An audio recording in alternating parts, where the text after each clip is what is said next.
guys, welcome back to the channel. We're gonna do a creamy mustard chicken, but let me tell you, if you do not like mustard, this is still the recipe for you. I will go as far as saying I hate mustard. I really do. I add it into things, but I'm never like, you're never gonna see me get a burger and be like, can I get extra mustard? Absolutely not. Like, ugh, mustard? I know, it's so weird. You would think I'm not even gonna make this recipe. The first time I tried it, I was like, there's mustard in this? Like, what? So that's what we're gonna do, and it's gonna be so good. Oh my goodness. I say everything's gonna be delicious, but it is. All right, let's get into it.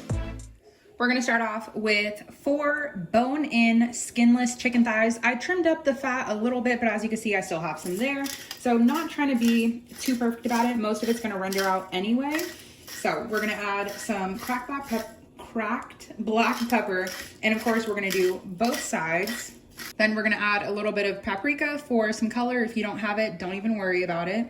And just a little bit of salt. I would say it's maybe a teaspoon and a half total. So this clip that you guys are watching, I have no idea what happened to just before I put it in the pan.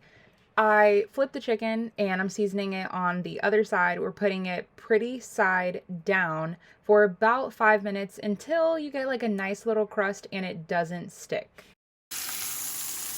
Ooh, pretty. Okay, I went ahead and gave them a little flip. Sometimes they're gonna get stuck. For the most part, if they're fully able to lift up, then they're ready to flip. If they're still sticking, feel like I'm getting some resistance, but that's pretty good. If they don't want to flip, don't force it, because you'll end up with what I did and little spots of missing seasoning, but it is okay. Now we'll let them go for the same 4 minutes on this side. Once the other side is cooked, we can take out our thighs. Now remember, they are not going to be fully cooked, so just wait to do your little taste testing. We're going to set them on a plate aside. I have an 8-ounce container of some mushrooms that I just sliced up, and we're gonna let these just slump. We're gonna let them get soft and like nice and golden in color, probably 5 to 6 minutes.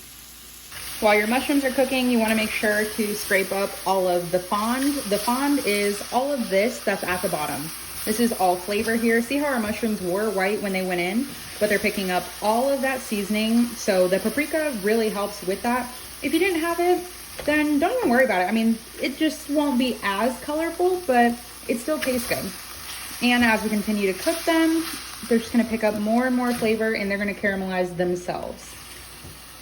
I actually think this looks pretty good. I could take it a little bit further, but we're all hungry here.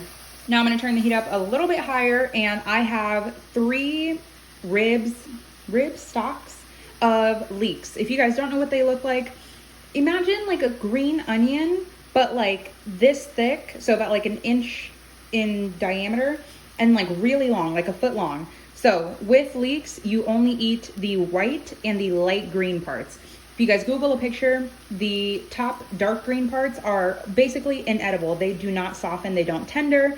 So we're gonna add all of those. Leeks are very, very similar to an onion. So if you don't have leeks, I honestly, unless you like them or you're kind of nervous about them, don't even buy them, and just use onions in place of this. So I would do 1 really big onion. Then we're gonna let all of this cook down. Now, I know you guys are like, she's gonna need a bigger pot because there's no way all of that's gonna fit in there. It will. I mean, it's gonna be very filled to the top, but it will.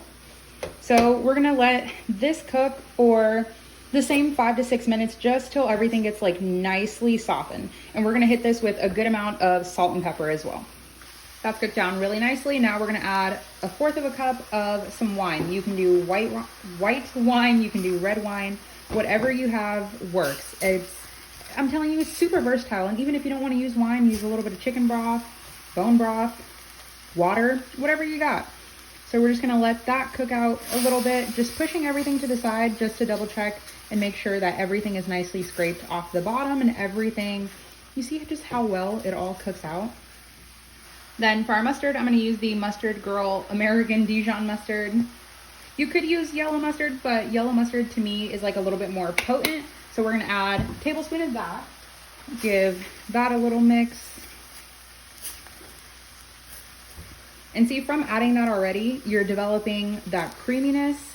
Now to this, I'm gonna add half of a cup of some heavy cream. You could do half and half. Then we can turn the heat down just a little bit until we mix everything, make sure it doesn't burn. Now we can take our chicken and place it pretty side up. Remember, they are not fully cooked, depending on how big or how small you might have.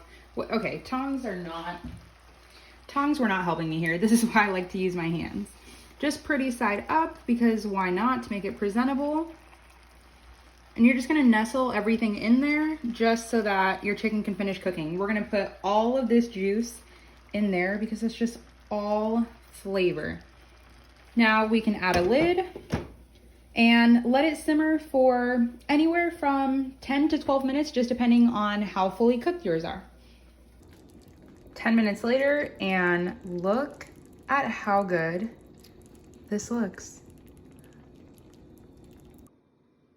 I mean, are you not hungry looking at this?